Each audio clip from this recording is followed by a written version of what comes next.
Oh, something different.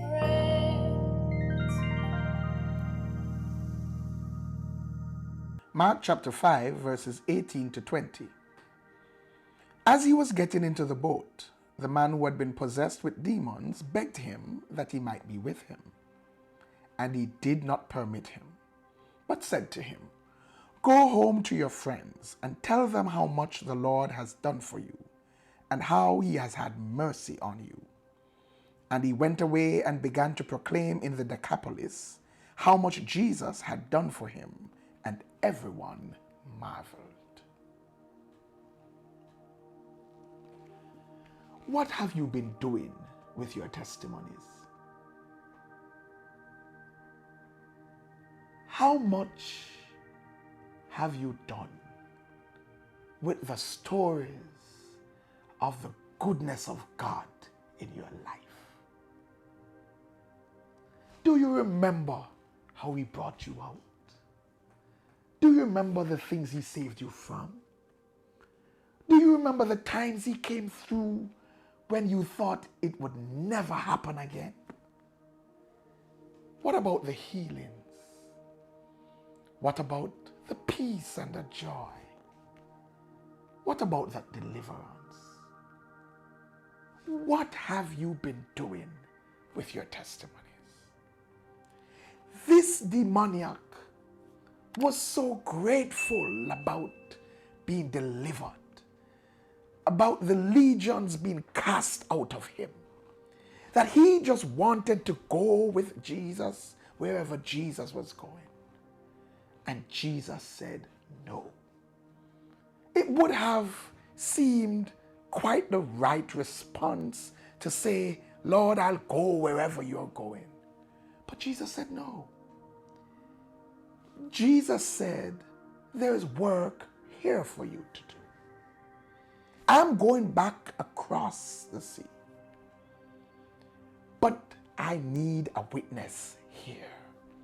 I need someone who can speak of my power, can speak of deliverance, can show evidence of my greatness to people who knew him, knew his story, and would believe him."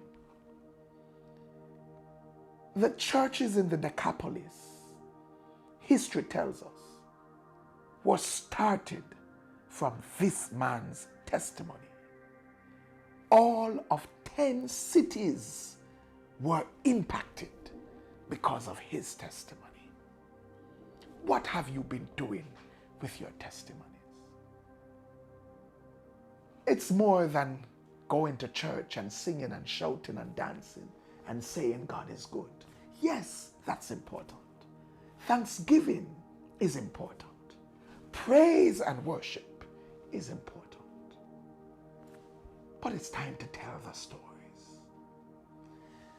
Some of us, even though we are delivered, we are afraid to talk about what we've been delivered from. But somebody needs your testimony. Someone needs to know that God can deliver from that type of thing too. Someone needs to be able to say to the devil, "If God could do it for so-and-so, he can do it for me." The testimonies of the Lord are sure. Let us share the testimonies.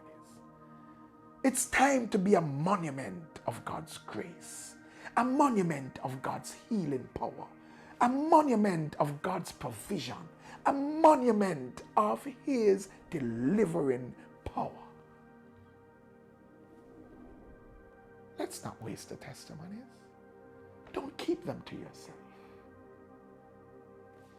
Tell those around you. It was done so that you could reach those who are in your sphere.